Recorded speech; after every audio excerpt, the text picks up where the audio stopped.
So what's going on here? If they didn't land Apollo 11 on the moon, did they land 12 or 14 or 15? Because there are 6 missions that NASA claim landed on the moon. Did any of them go? Were they getting a bit nearer each time? Well, let's present some evidence from Apollo 17, the last mission which supposedly landed on the lunar surface. Here are 2 photographs from that mission. If we look at the top one, we've featured this on Rich Planet before, but I think it's important to go through it again. So what we're led to believe here, if you just look at the top image, is that the lunar lander's come down, it's landed on the lunar surface, the astronauts have got out, climbed down this ladder, and they've walked towards the camera. One of them's turned around and taken a snapshot of the lunar lander with some hills in the background. They've then continued walking in the same direction, 150 meters. One of them's then started doing a little experiment, the other one turns around and takes a photograph of him with the background. So you can see the lunar lander here in the 2 shots. Now just look at the backdrops. Look how similar they are. Look at Hill B here with its shading on it. What are the chances on Earth if me and you get out of a car and I take a photograph of the car, and then we walk 150 meters down the road and I take a photograph of you with a car in the background? What are the chances of getting an almost identical backdrop, right? Now a skeptic contacted me and said, no, the backdrops aren't identical if you look very closely. There's slight differences in shadows and things here. Well, if what they tell us is true, that there was front screen projection system that was used, i.e. thousands of tiny beads reflecting an image, perhaps these images were also taken on a different day, you are going to get differences. They're not going to be identical. It's not like compositing a green screen image where the images would be identical. So you would expect slight differences in shadow and that kind of thing, which is exactly what we see. So this is very strong evidence, in my opinion, that these photographs are taken in a studio. People have even worked out the size of this studio. You're talking a huge studio, probably in a hangar of the order of 300 meters to the actual backdrop.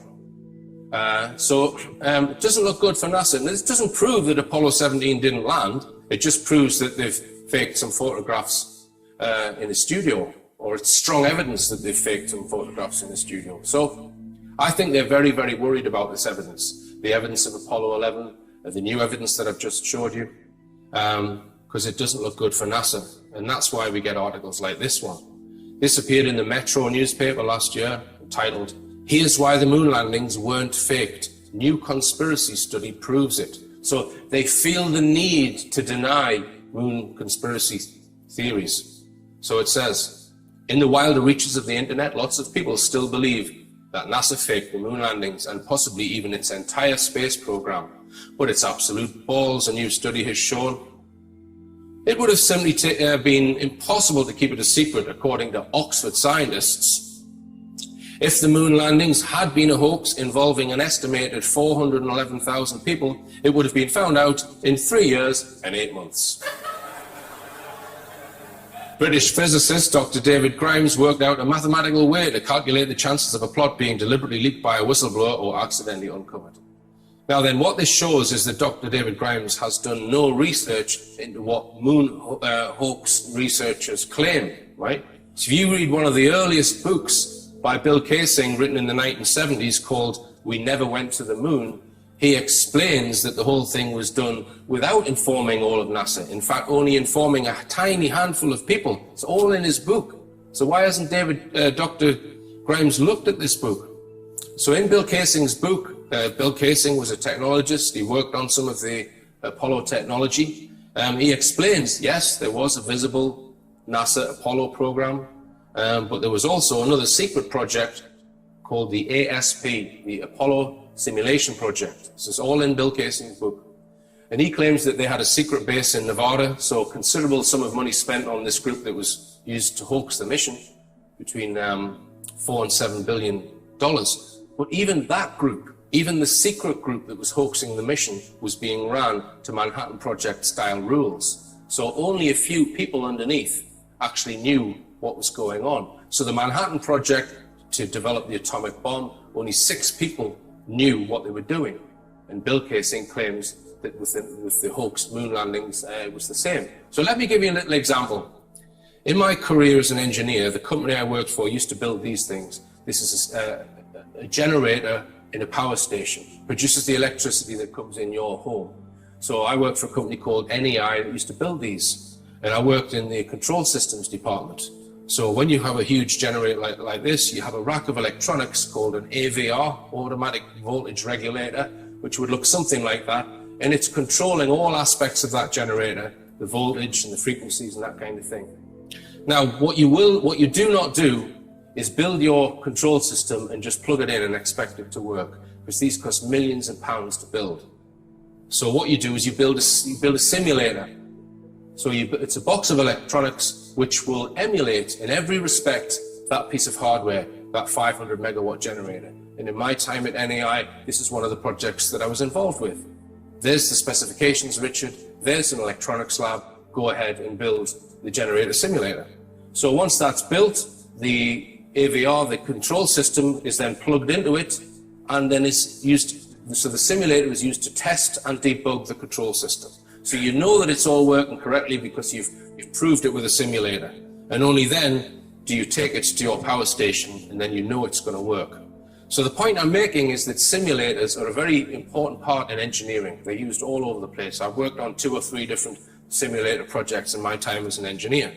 Now, if you consider the control desks at NASA for these various Apollo missions, some of these desks might be just monitoring things on the mission. Others might be actually sending data to the mission and controlling things. So all this technology would need to be tested. You wouldn't just build these desks and then use it live on a mission. You would build a simulator. So that simulator would simulate everything in the Apollo rocket, and it would simulate all of the communication data. Now that simulator might be in the same room. It could be in a different city, because it's a comms simulator. But the point is, engineers will be tasked to build a simulator to test the control room. Now, those guys will not be told, hey, we're going to use this to fake the mission. But that technology that they built could well be. So the same applies to the sets. They wouldn't, if they're building these 300-meter sets with their front screen projection systems, right? They're not going to tell all the guys building them what they're for. Well, we're hoaxing the mission, lads. Come on, we put the front screen projection up. They don't. That's not how they work. They're told, well, this is for publicity. Okay? So that's how it works. And it's all explained in Bill Casing's 1970s book, We Never Went to the Moon. So as I say, Dr. David Grimes has done no work, no research. So I wrote to Dr. David Grimes to tell him this, and I didn't get a reply. So I explained to him what I've just explained to you, and I sent him a link to this book, little booklet that I've written all about Mars. Because as you may know, you may have seen some of the programs on Rich Planet. I've been working on this for a number of years now, and I'm fairly convinced now. It is a hypothesis, so I wouldn't stake my life on it, right? But I'm fairly convinced that none of the rovers and landers that they say they've sent to Mars landed on the Martian surface. I challenge anyone to read this book and then after it think that they're on Mars. And in my opinion, it's been done in a very similar fashion to how they did it with Apollo, where all these guys here who really did build a rover, and it really did send it to the rocket, etc., but it never went to Mars. But all these guys believe it is on Mars. That's how the conspiracies are run, in my opinion. And I communicated with this guy, Robert Manning, senior engineer on the Curiosity project, and he agreed to answer any technical question that I put to him. So Andrew Johnson and myself, we drafted up 26 questions, and he answered one question and ran away from the rest. So if you want to read all of those questions and the emails that I've shared with Robert Manning, it's all in that book. You can decide for yourself whether you think they're lying or not. Okay, and just this Sunday just gone, I noticed I was filling my van up with petrol on the way here, and this is the front page of the Sunday Times. After I've just presented this new Peter Hyatt research, yeah? Front page of the Times, the last men on the moon win 2 tickets to see the astronauts. Is that a coincidence? I'm going to read some comments now from Wikipedia about NASA. Just to point out, I don't read from Wikipedia because it represents truth. I read from Wikipedia because it represents the official narrative. It represents what NASA has told the public. So this is the first comment I want to draw people's attention to. Apollo set major milestones in human spaceflight. It stands alone in sending manned missions beyond low Earth orbit and landing humans on another celestial body. So just consider that. Nobody else, no country, no organization other than the Apollo moon missions have sent anyone beyond low Earth orbit. Now, if you consider the evidence that I've just presented, it's quite possible that those Apollo moon missions did not go beyond low Earth orbit. So what this is telling me, at least in the white world, the acknowledged space projects, possibly none of them have gone beyond low Earth orbit. Here's another quote from Wikipedia. The first manned flight of Orion, that's the new rocket that they're developing, and SLA, Exploration Mission 2, EM2, is to launch between 2019 and 2021. It is a 10 to 14 day mission planned to place a crew of 4 into lunar orbit. So it's going to take them till 2020 just to get a man to orbit the moon. Now, according to NASA, there were 8 missions in the 1960s which orbited the moon with men in the spacecraft. That was 50 years ago. So why is it taking them up until 2020 to do the same? In my opinion, this is more evidence that those 1960s missions probably did not go anywhere near the moon. Here's another quote. On December the 4th, 2006, NASA announced it was planning a permanent moon base. The goal was to start building the moon base by 2020, and by 2024 have a fully functional base. In 2010, President Barack Obama halted existing plans, including the moon base, and directed focus on manned missions to asteroids and Mars, as well as extending support for the International Space Station. So that's very, very unusual. What he's done, he's cancelled this moon project and replaced it with much more far-fetched or much more difficult projects, landing someone on an asteroid or on Mars. So again, I think this could be evidence that we haven't been, at least in the white world, we haven't been beyond low Earth orbit. And that brings about the question, is there some sort of constraint? Now, I've spoken about NASA, and I would suggest that NASA's projects, some of them are fraudulent, not all of them. I think some of the unmanned projects have been real. I think the space shuttle was real. I think the International Space Station is real. But I'm very doubtful about whether Neil Armstrong walked on the moon, and I'm very doubtful about whether any of the Mars rover missions are real. So NASA's running frauds, in my opinion. So it's possible then that at least white world projects have never left low Earth orbit, as I've suggested there. And we're going to look at some more evidence from Apollo missions now, Andrew. And yes, so we wanted to talk about the rocks first, is that right? Yes, I mean, I'll just mention, following on from the Bill Kaysing thing, just a couple of other things. You could probably get hold of Bill Kaysing's book, We Never Went to the Moon, fairly easily, and I think there are various downloads of it available, as well as obviously paper copies. Same thing with Ralph Renee's book, which I recommend for people, which is NASA Moon America. I had a couple of people writing to me about, for example, problems that would appear in the Apollo films with pressurization of the spacesuits, that they would inflate like a Michelin Man type of thing, and a lot of that is covered in Ralph Renee's book, and this chap that wrote to me hadn't realised that. So again, people that are thinking of those things now and thinking, hang on, what about this, what about that, I suggest that they read Ralph Renee's book and watch as many of the videos that are available, such as the one on David Percy's website, allist.com, because you may find that a lot of that stuff is already covered in there. It's just that you were not yet aware of it. Right.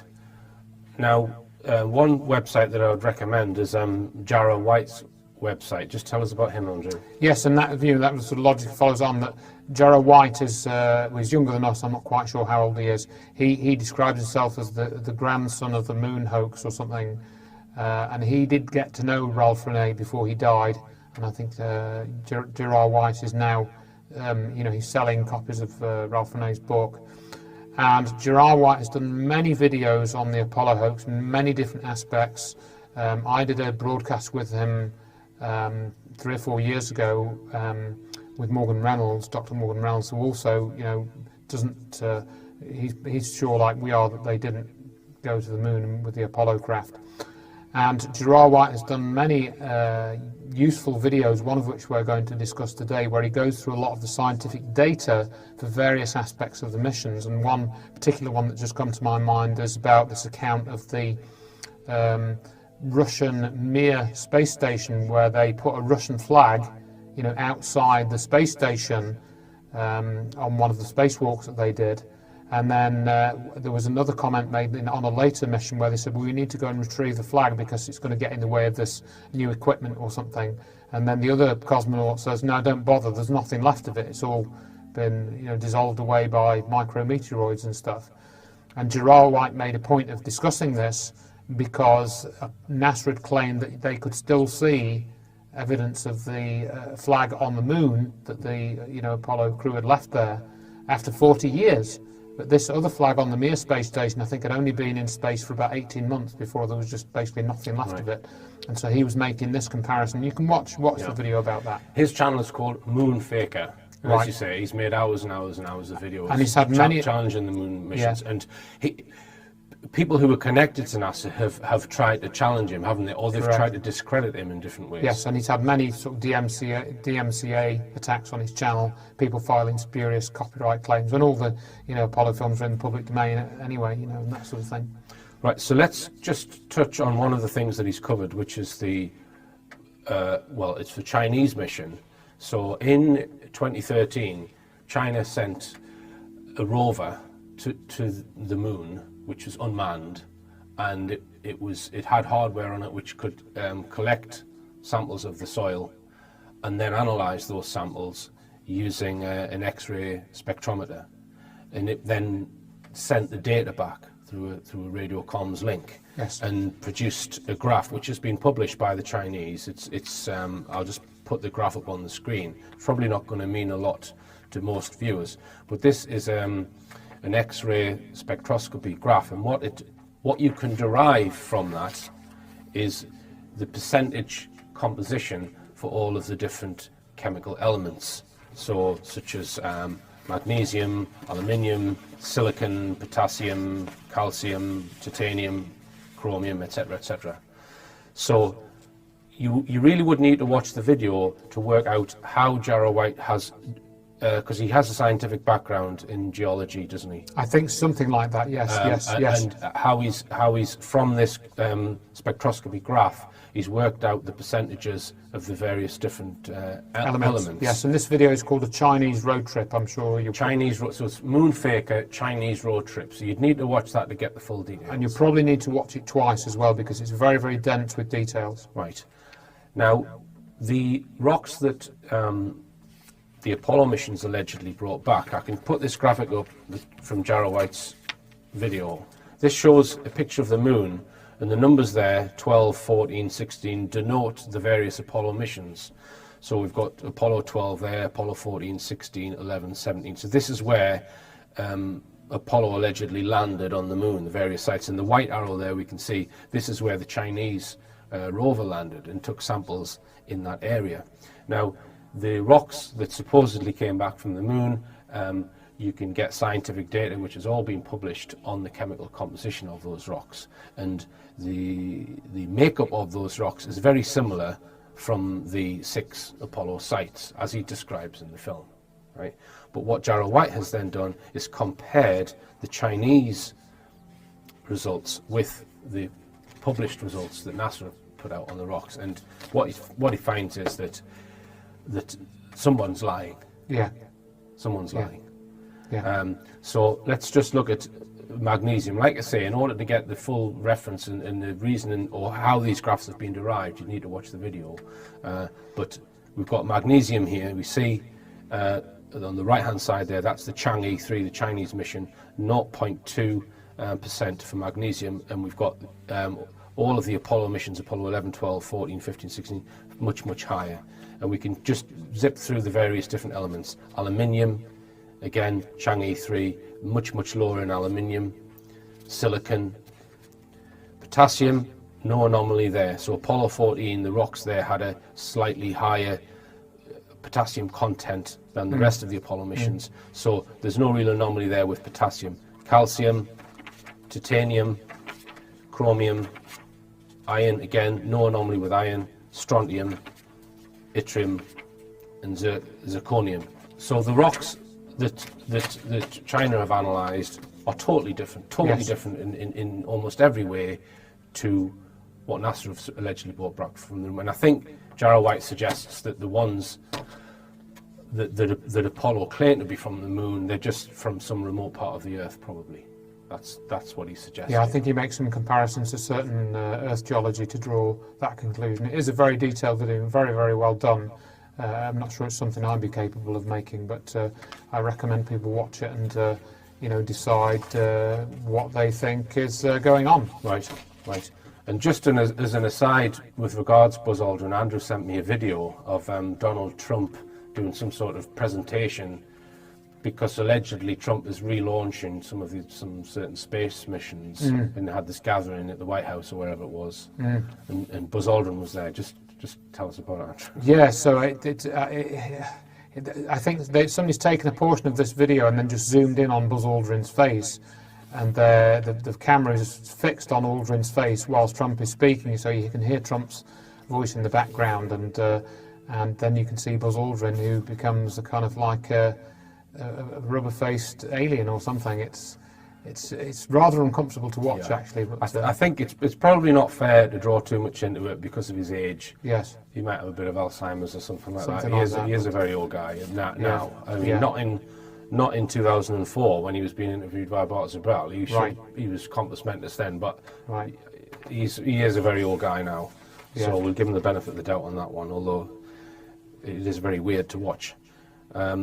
Now, you've got some more moon evidence you wanted to...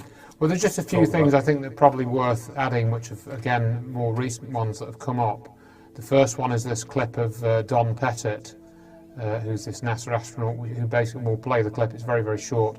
And this was released in an IB Times video, which I think was a collation of little sound bites from people that work at ESA, the European Space Agency, and a few other people. One of whom was this Don Pettit character who says that they've destroyed the technology that took them to the moon. Well, let's have a look at that then. I'd go to the moon in a nanosecond. The problem is we don't have the technology to do that anymore. We used to, but we destroyed that technology, and it's a painful process to build it back again. Now, did you just hear that, friends? This crazy Don Pettit character is trying to tell us that NASA destroyed the tech again?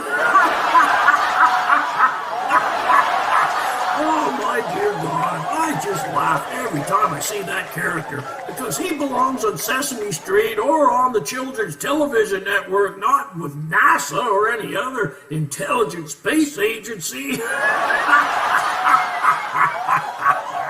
Oh, my dear God. Well, if you think that's funny, let's just lighten the load a little bit here, and let's get the Comic Dude in here to see what he's got to say about this. So, take it away, Comic Dude! Yay!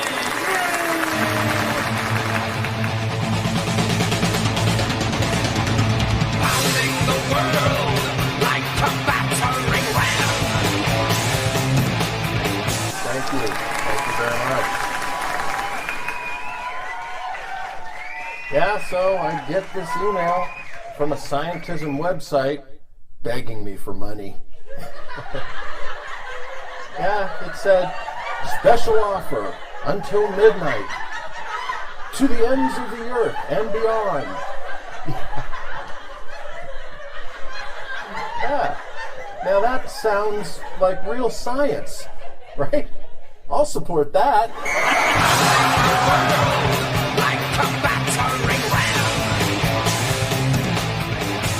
We were never able to see stars from the lunar surface or on the daylight side of the moon.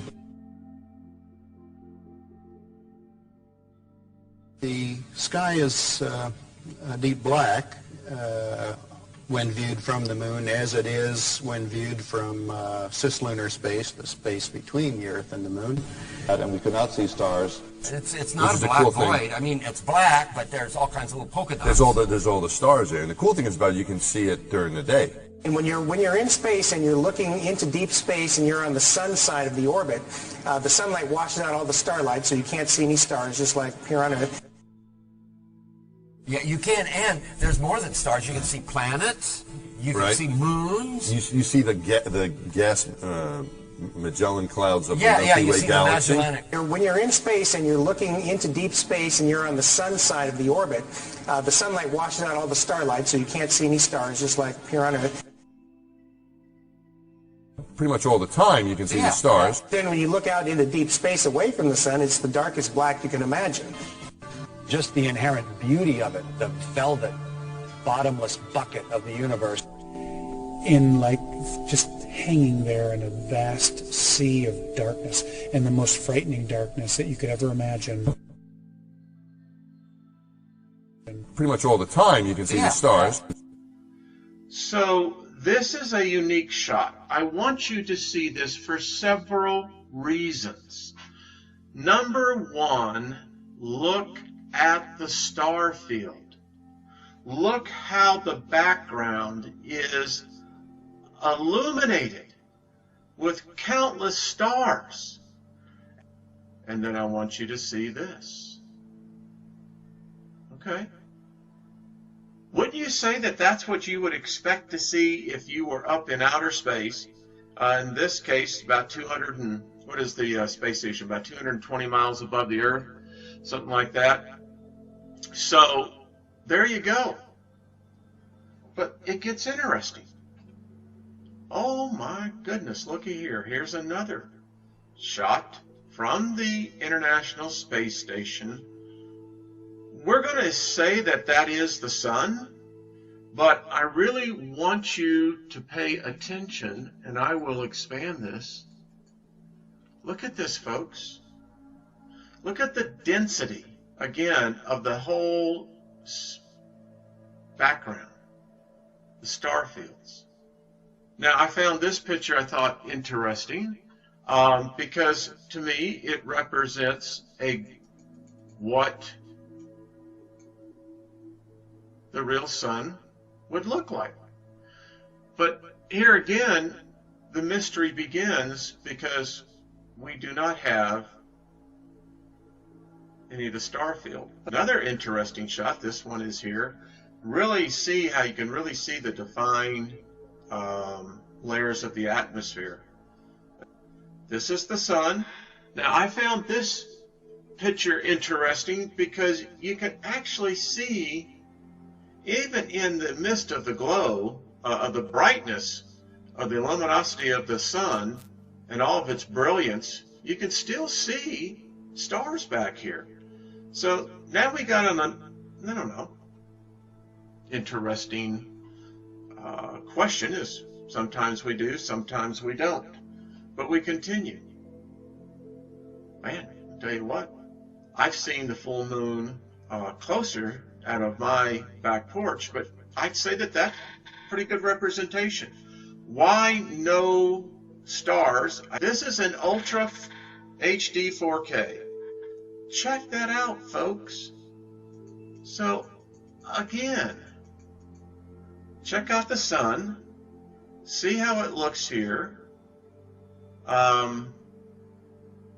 We get a clear view of the stars there, right?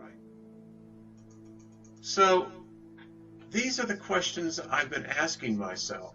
Another odd picture. Here's another great picture, you know, of the brightness of the luminosity of the sun and all of its brilliance. You can still see stars back here. You see, the vibration of my voice box makes the air vibrate between us. Then when the air vibrates your eardrum, you hear what I'm saying. But maybe you've seen a demonstration of a bell under a glass jar. With normal air inside the jar, you could hear the bell clearly. But when the vacuum pump drew the air out of the jar, there was nothing inside to carry the vibrations of the bell. Nothing until the air was let back into the jar.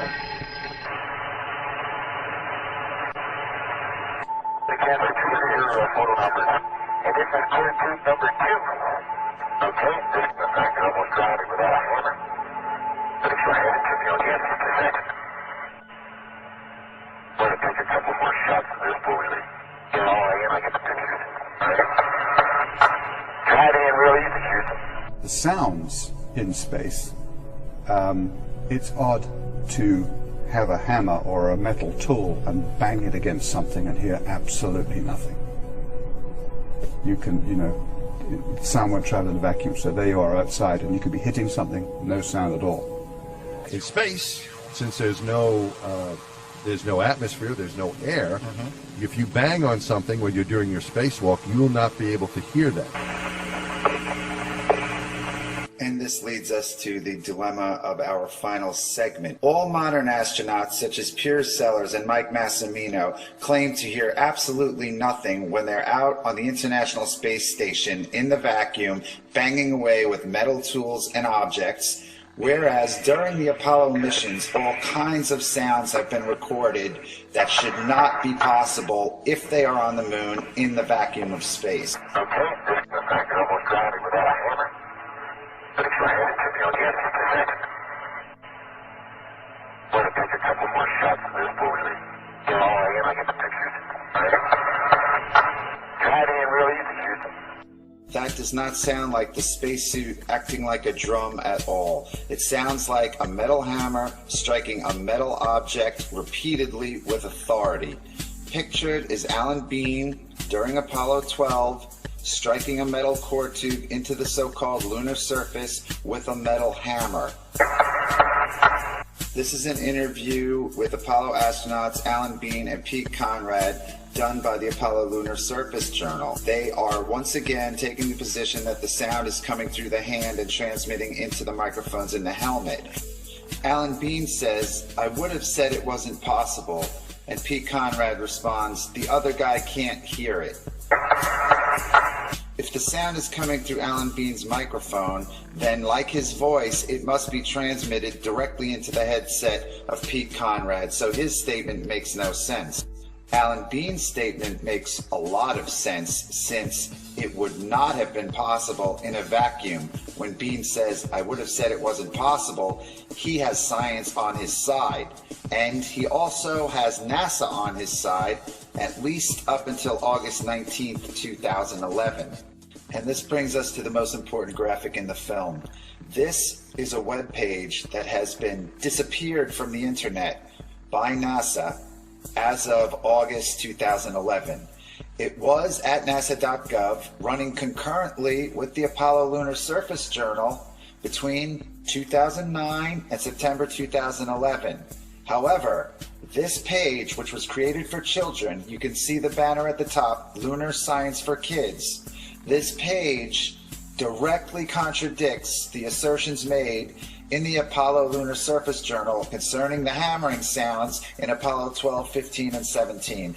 This page talks about the science involved with sound on the moon, and it does so correctly. And that is why NASA has disappeared it from the web. The contradiction between the journal and this page was brought up in the very popular Moon Zoo forum. And that is where I first became aware of the situation. Reader Tom128 pointed out the contradiction between the site for children and the journal. And I went looking for the site for children and could not find it. I then went to my favorite research tool, the Wayback Machine at archive.org, and I was able to find an old version of the page that NASA did not clean up. And whenever I see information go missing from the web, it always starts me thinking, and this was the genesis of the film. At that moment, I became a NASA moon hoax researcher. You've seen the image on the right of the graphic before. That is Alan Bean hammering a core tube during Apollo 12, and this is the sound of such hammering. The graphic is problematic for NASA because of the contradiction to the journal, and the graphic is correct science. And I quote, "Sound needs something to travel through to get from one place to another. On the moon, since there is no air, sound cannot travel above the surface. So, there are no sounds on the surface of the moon. When the Apollo astronauts were out on the moon's surface, they could only talk to each other and to mission control by using the radios in their air-filled helmets. Even when the astronaut in the photo to the right hit a metal tube into the ground with a hammer, no sound was made." The Apollo 11 photographs have a ton of inconsistencies, not the least of which is this spotlight effect we can see here. If you play with the brightness a little bit, it accentuates the fact that the guy is standing in a circle of light. In more than one photograph.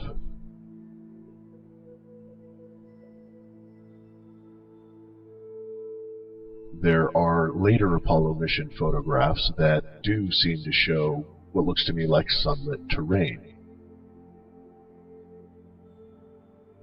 Unlike the Apollo 11 photos.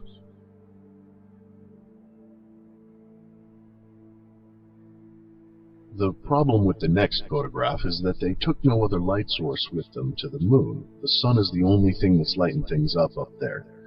He's in the shadow of the lunar module, so how do we see reflections off his boot heels? And how does one leg cast a shadow on the other leg? These types of things are all indicative of another light source. They're consistent with another light source to the right of the camera. The copper-colored piece of equipment in this next series has solar panels coming out the right and left sides. Now that right side isn't exactly what I would associate with 1960s solar technology, but what do I know?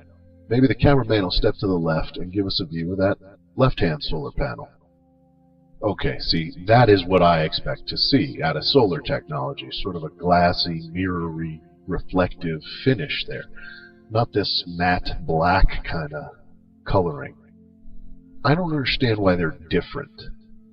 The next photo confirms that the left side is a mirrory kind of finish. Maybe if we get him to step to the left one more time, he'll get us a real good shot of that solar panel. Look, man, you cannot start with this, proceed to this, and end with this. It's just bad storytelling. You lose your audience. You make them disbelieve.